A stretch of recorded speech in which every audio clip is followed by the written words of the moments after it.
देखो inverse trigonometry जब चालू कर रहे हैं तो उससे पहले हल्का सा ट्रिग्नोमेट्री का कुछ कॉन्सेप्ट याद दिलाता हूँ, एकदम हल्का सा। क्वाड्रेंट के हिसाब से जो एंगल का बंटवारा होता है उस वो कॉन्सेप्ट, और फिर बताऊंगा कि ट्रिग्नोमेट्री से इन्वर्स ट्रिग्नोमेट्री कैसे बन करके निकला, कैसे ये उल्टा है ट्रिग्नोमेट्री का। A22 कौन सा है? Second row second column 0, A32 third row second column 2, 0 + 2 2।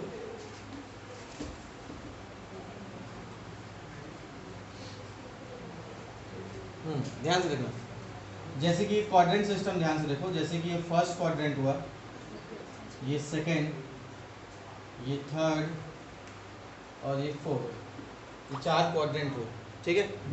Angle wise system, जल्दी आ जल्दी आ जल्दी आ जल्दी आ।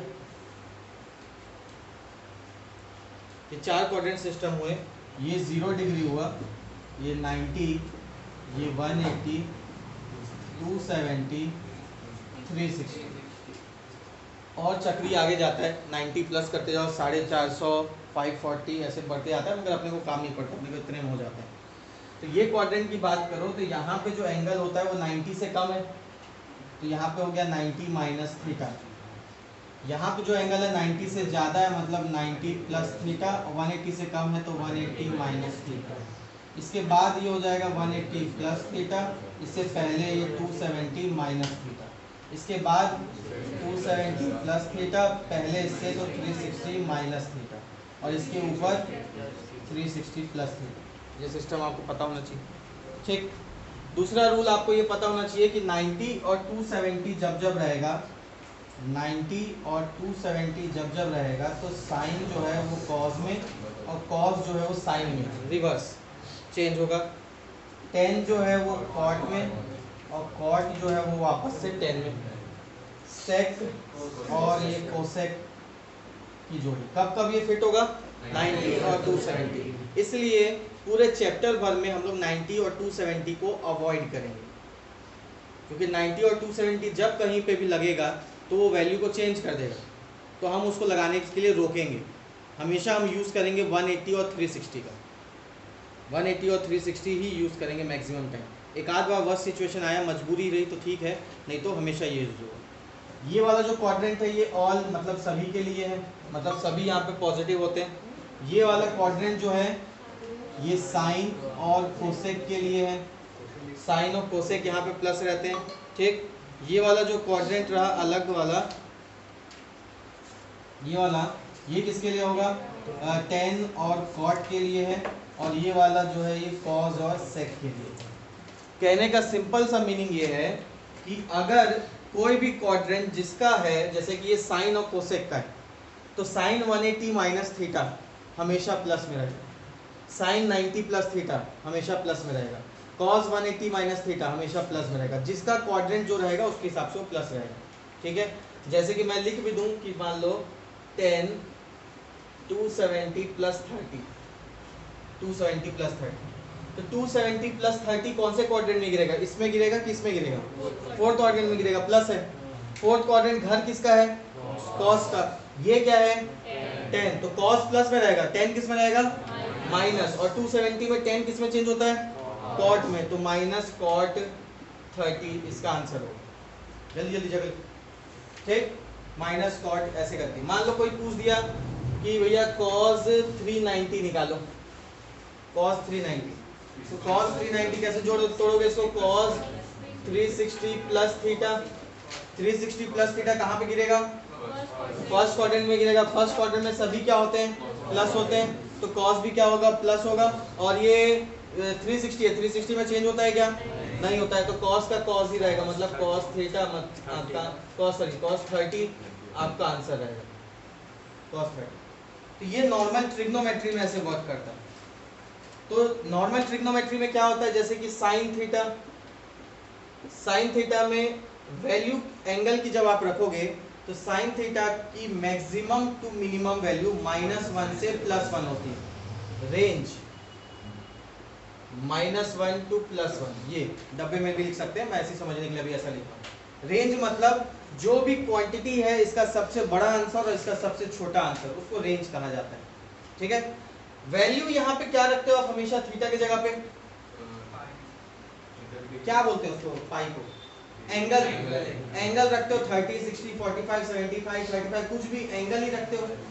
तो जो वैल्यू हम रखते हैं किसी चीज में उसको क्या कहा जाता है, डोमेन। यानी जो वैल्यू हम रखते हैं उसको क्या बोलते हैं, डोमेन। तो -1 से 1 तक वैल्यू लाने के लिए आपको एंगल -π/2 से π/2 तक रखना पड़ेगा। तो नॉर्मल ट्रिग्नोमेट्री वाले में आंसर जो आता है वो वैल्यू होता है और रखते जो है वो क्या होता है, एंगल रखते हैं। याद रखना नॉर्मल ट्रिग्नोमेट्री। इनवर्स ट्रिग्नोमेट्री कैसे काम करता है, तो बचपन के कुछ दिन याद दिलाता हूं आपको। जैसे कि कहीं पे लिखा रहता था tan 30 tan theta equal to वो √3 लिखा रहता था, मान लो कहीं पे। तो आप क्या करते थे बचपन में 10th क्लास में, tan थीटा इक्वल टू √3 कब आता है, tan 60, tan काट दिए, थीटा की वैल्यू क्या आ जाती थी 60, मन में tan काट देते थे, 60 डिग्री कटता नहीं है, कंपेयर होता है, बाकी बोलने के लिए अपन क्या कर देते थे, काट देते थे। तो थीटा की वैल्यू क्या आ जाती थी 60। ये एक्चुअली होता कैसे था, तो इनवर्स ट्रिग्नोमेट्री से होता है। ये कैसे होता है, ध्यान से, रियल में क्या होता है, tan थीटा इक्वल टू √3 है, तो थीटा इक्वल टू जा करके tan इनवर्स √3। अब कैसे करते हैं, तो theta equal to tan inverse √3 कब आता है, tan 60। अब tan से tan इनवर्स निपट गया, तो आंसर कितना आया 60 डिग्री। तो ये जो बाजू में आप लगा रहे हो इसी को बोला जाता है इनवर्स ट्रिग्नोमेट्रिक फंक्शन। और ये अंतर देखो इनवर्स ट्रिग्नोमेट्रिक फंक्शन में क्या होता है। मान लो ये तो नॉर्मल ट्रिग्नोमेट्री था, तो रेंज क्या होता था -1 से +1, और डोमेन क्या होता था, जो वैल्यू हम रखते थे π/2 से -π/2। मान लो यही साइन इनवर्स थीटा रहता बच्चों, साइन इनवर्स। तो देखो भैया ये इनवर्स के अंदर में ये एंगल दिख रहा है कि वैल्यू दिख रहा है, वैल्यू दिख रहा है, कोई नंबर होगा, ये 2 होगा, 1/2 होगा, √3/2, कुछ नंबर होगा। इसका कहने का मतलब इसके अंदर जो वैल्यू पुट होगा, डोमेन, वो एक वैल्यू होगा। कहने का मतलब इसका डोमेन होगा -1 से +1, क्योंकि साइन इतना ही झेल पाता है, साइन √3 नहीं झेल पाएगा, आता ही नहीं उसके अंदर। और ये रखने पे इसका जो सॉल्व होने के बाद जो आंसर आता है वो क्या होता है, रेंज होता है। तो इसका रेंज क्या होगा, -π/2 से, तो ये देखो ये इसका अपोजिट है टोटल।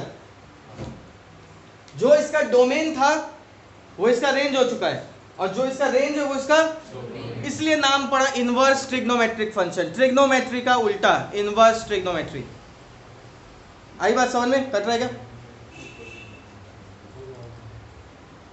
नाम इसलिए पड़ा इनवर्स ट्रिग्नोमेट्री, मतलब नॉर्मल ट्रिग्नोमेट्री वाले में थीटा की जगह पे हम एंगल्स रखते हैं और आंसर हमको नंबर मिलता है। इनवर्स ट्रिग्नोमेट्री में हम ये जो पार्ट रहेगा, डिनोट इसको थीटा से ही कर रहा हूं, जनरली एक्स लिखा हुआ रहता है वहां पे, थीटा नहीं लिखा रहता, एक्स लिखा रहेगा तो ज्यादा अच्छे से समझ में आएगा तुमको, एक्स लिख देता हूं क्योंकि थीटा से मन में एंगल ही आता है ऐसे, ठीक। अगर साइन इनवर्स वाले में, इनवर्स ट्रिग्नोमेट्री में, अंदर में हमेशा वैल्यू रखाएगा और उसका आंसर हमेशा क्या रहेगा, एंगल्स रहेगा। आई बात समझ में? तो इस तरीके से वर्क करता है इनवर्स ट्रिग्नोमेट्री। यानी जो भी सवाल आपको आएगा, आपको हर इनवर्स ट्रिग्नोमेट्री वाले में ट्रिग्नोमेट्री का अपोजिट सोचना है। ट्रिग्नोमेट्री में अंदर में एंगल रखते थे, इसमें अंदर में वैल्यूज रखेंगे। इसलिए इसका आंसर जो आता था, रेंज को आंसर ही बोलते हैं, इसका आंसर न्यूमेरिकल वैल्यू आता था, पुट करते थे एंगल। इस वाले में आंसर जो आता था वो थीटाज में आएगा, एंगल्स आएंगे 60 डिग्री, 30 डिग्री, 45 डिग्री, और जो वैल्यू आएगा, जो रखोगे आप वैल्यू क्या रखोगे, हमेशा नंबर्स रखोगे। नंबर्स कौन से, जो इसके टेबल में आते हैं। -1 से 1 साइन के वैल्यू में आता है, √3 नहीं आता साइन के में, उसके इंटरवल में नहीं पड़ता है, ठीक। तो इसलिए 11th क्लास का जो ट्रिग्नोमेट्री है उसका जो डोमेन रेंज है वो पूरा उल्टा डोमेन रेंज किसका है, इनवर्स ट्रिग्नोमेट्री। और 11th क्लास का तो आपको जबरदस्त याद होगा, इसलिए मैं फिर से लिखवा दूंगा यहाँ पे इनवर्स ट्रिग्नोमेट्री का डोमेन रेंज। और ये इनवर्स ट्रिग्नोमेट्री के डोमेन रेंज से ही 100% चैप्टर आपका बन जाएगा। बोर्ड के लिए तो 5 मिनट में भी चैप्टर खत्म हो जाएगा, 5 मिनट। ये जैसी टेबल लिखा दिया ना, इसका एक आध क्वेश्चन बनाओगे चैप्टर खत्म। बाकी कॉन्सेप्ट और जानने हैं अपने को, क्योंकि मेंस में पूछ सकता है, और भी CUET दोगे और भी कॉम्पिटिटिव एग्जाम दोगे, कहीं ना कहीं काम आता है, तुम लोग में है, ठीक। तो इनवर्स ट्रिग्नोमेट्री का कॉन्सेप्ट ये है, लिखना कुछ नहीं था इसमें, आप जो लिखवाऊंगा वो लिखना है, ठीक है। चलिए। चालू करते हैं।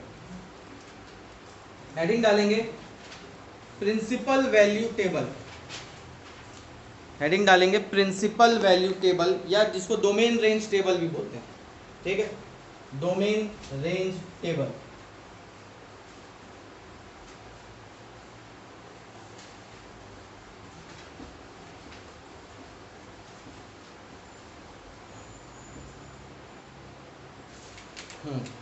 तो एक कॉलम बनाएंगे आप फंक्शन, हट तो नहीं रहने, एक डोमेन, एक रहेगा रेंज, ठीक है, फंक्शन डोमेन रेंज, ऊपर की बाजू फंक्शन डोमेन रेंज, ठीक, तू भी देख सकती है। तो पहला फंक्शन साइन इनवर्स एक्स, और डोमेन को अगर इंग्लिश इतना नहीं समझ में आता है तो उसके ब्रैकेट में लिख सकते हो कि जो वैल्यू हम रखते हैं उसको डोमेन बोलते हैं, और वैल्यू रखने पे जो आंसर आता है उसको अपन रेंज बोलते हैं। अपने सुविधा के लिए आपकी कॉपी आपको नोट समझ में आना चाहिए, बाकी को समझ में आने मत आने दो, तुम्हारी कॉपी तुमको समझ में आनी चाहिए, ठीक। तो इसका डोमेन होता है -1 से +1, दोनों इंक्लूडेड। मतलब इसमें देखो इनवर्स में x की जगह पे हमेशा वैल्यू रखते हैं, तो इसलिए देखो डोमेन में वैल्यू दिख रहा है। आंसर इसका क्या आएगा, एंगल आएगा, तो वो क्या हो जाएगा -π/2 से π/2, -π/2 से π/2, ठीक। cos इनवर्स x की बात करें, cos इनवर्स x ये -1 से +1 होता है, इसका रेंज होता है 0 से π। अगला tan इनवर्स x, इसमें डोमेन में कोई भी रियल नंबर, कोई भी रियल नंबर मतलब पॉजिटिव नेगेटिव इनफाइनाइट तक कोई भी real number, tan inverse x का इंटरवल होगा -π/2 से π/2। ये देखो ब्रैकेट में कुछ बदलाव दिख रहा है बच्चों, ऊपर के दो में ऐसा स्क्वायर ब्रैकेट टाइप का है, नीचे स्मॉल ब्रैकेट है, तो ये बदलाव क्यों, ये दोनों एक्सक्लूडेड है। क्यों एक्सक्लूडेड है, क्योंकि 10 में अगर π/2 रखोगे तो इन्फिनिटी आता है, और इन्फिनिटी मैथ्स में किसी का आंसर नहीं होता, इसलिए ये दोनों में ऐसा ब्रैकेट लगाए। ये दोनों में ऐसा ऐसा ब्रैकेट इसलिए लगाए क्योंकि ये दोनों वैल्यू इसमें रख सकते हो, कोई दिक्कत की बात नहीं है, आंसर आ सकता है, मतलब क्योंकि sin 90 cos 90 ये सब वैल्यू 1 होती है 0 होती है, वो सब एग्जिस्ट करते हैं, 10 में एग्जिस्ट नहीं करता, इसलिए वो एक्सक्लूडेड है, ठीक है। अगला हो गया cosec inverse x,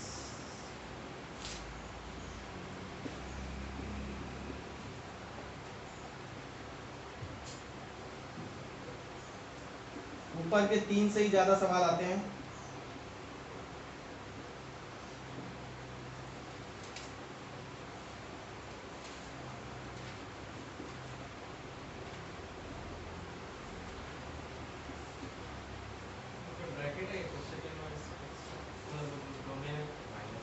all the real number, इसको पढ़ने का तरीका देखो, all the real number except -1 और 1 के बीच का नंबर, बीच के नंबर और भी हो सकते हैं ना, -0.5 -0.3 जो भी, उसके बीच वाले नंबर नहीं चलेंगे, -1 और +1 चलेगा। ये स्मॉल ब्रैकेट लगा ना, स्मॉल ब्रैकेट का मतलब ये दोनों एक्सक्लूडेड, इसके बीच वाला इंक्लूडेड। इसका क्या मतलब, all the real number except इनके बीच का भी नंबर और ये दोनों खुद भी, -1 और 1 भी एक्सक्लूडेड, ठीक है।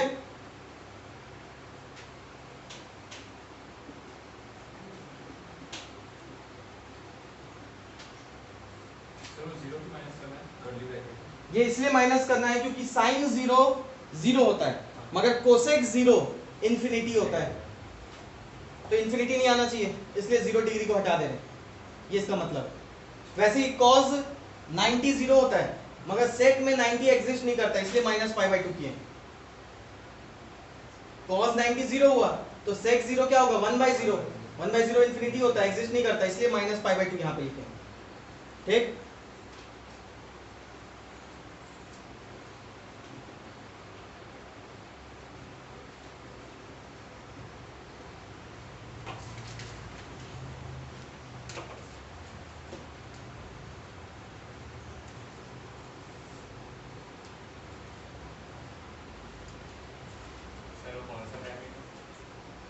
वो स्मॉल है, लास्ट वाली बात कर रहे हो, स्मॉल है वो, एक्सक्लूडेड। बोलो सीना कहाँ तक पहुँची? नहीं तो थर्ड नहीं बन रहा है। एलिमिनेशन क्यों? x minus Y equal to minus one, हाँ elimination 2x minus Y equal to 0 कहाँ लिखा है? हाँ एलिमिनेशन था ना, यहाँ तो क्या तेरा आंसर है, देख कर गया 2x माइनस x कितना हुआ x, e1 x की वैल्यू बना गई। कौन सा सेकंड का? First a22 second row second column 0, a32 third row second 0 0 plus 2 2, अरे 2 2 वैल्यू पकड़ना दे, सेकंड रो सेकंड कॉलम 0 हुआ 2 2, ठीक एलिमिनेशन नहीं लगाना था है ना।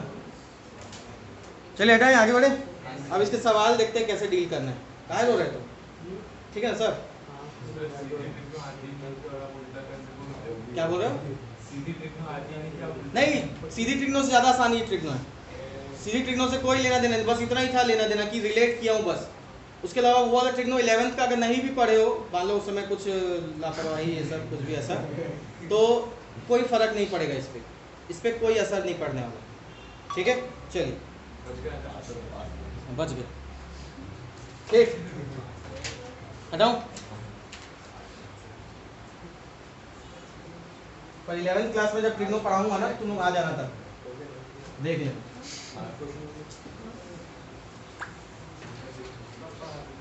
11 का बैच चालू होगा तभी ना। खुसरो बहुत खा रहे हैं आजकल। हाँ जैसे कि अब सवाल जैसे देखो, sine inverse 1/√2, sine inverse 1/√2, sine में 1/√2 कब आता है भैया?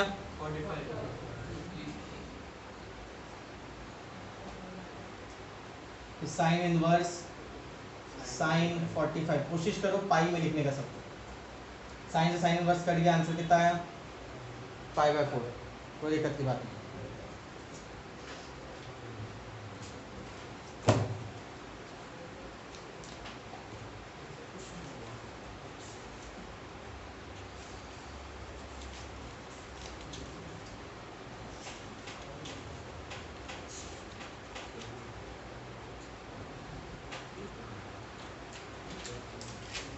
इसका आंसर दो, कोसेक इनवर्स 2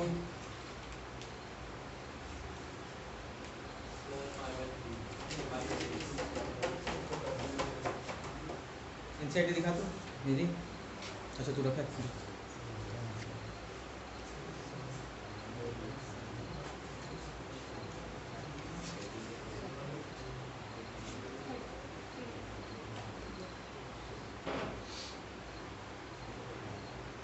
ठीक है, यहाँ तक जल्दी बोलो जल्दी। 5/6 बिल्कुल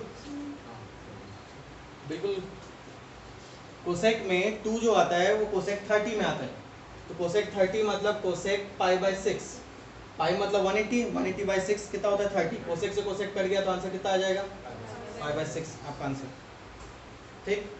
दिक्कत की बात कहाँ चालू होती है कि मान लो गलती से कोसेक -2 आ जाए, तब कैसे डील करते? तो उस दिक्कत को दूर करने के लिए, लाइफ इतना आसान नहीं है, उस दिक्कत को दूर करने के लिए आप कुछ स्टार्ट फॉर्मूले लिखवा रहा हूँ, जैसे कि साइन इनवर्स में अगर माइनस साइन आता है तो माइनस साइन बाहर आ जाता है, टेन इनवर्स में अगर माइनस साइन आता है तो माइनस साइन बाहर आ जाता है, कोसेक इनवर्स में माइनस साइन रहता है तो वो भी बाहर आ जाता है, कॉज इनवर्स में माइनस साइन आता है तो वो भी बाहर नहीं आता है, उसको pi minus cos inverse x लिखते हैं, ठीक है।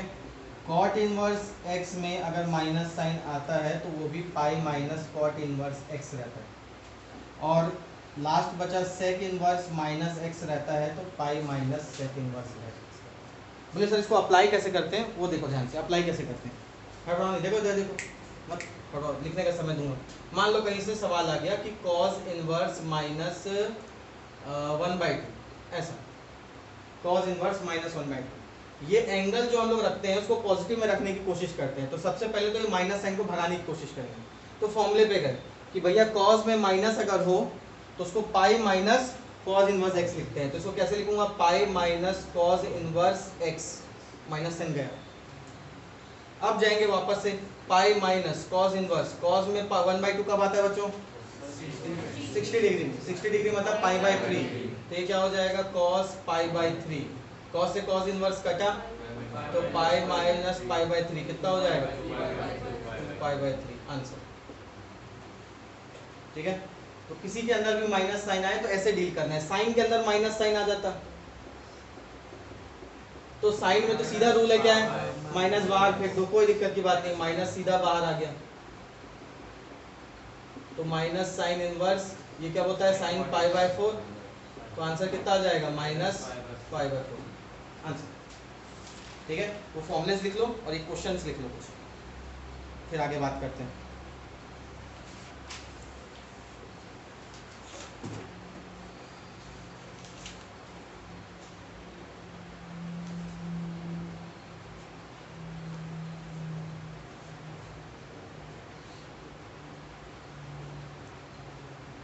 कोई काम चल रहा है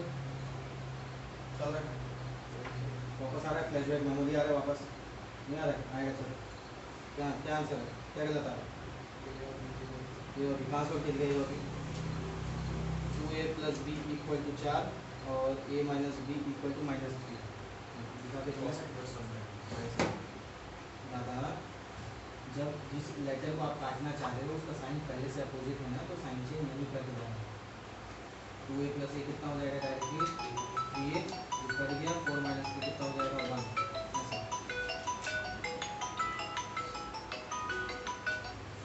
ठीक है, तो सॉल्व करके निकल जाएगा। क्या 2b है? अच्छा 2b है, ये b लिखा है ये तो कॉपी, ये दोनों 2a + a - 2b है रे ना, तो फिर 2 से ऊपर नीचे इंटू करना एलिमिनेशन में, फिर ना पहले साइन चेंज कर दी, 2 से इस पूरे को इंटू कर, ऊपर वाले कुछ मत रहने दो। हाँ 10वीं का बस याद दिलाना पड़ रहा है। चलिए सॉल्व करें आगे, छाप लिया कुछ, एक दो आपको बताने।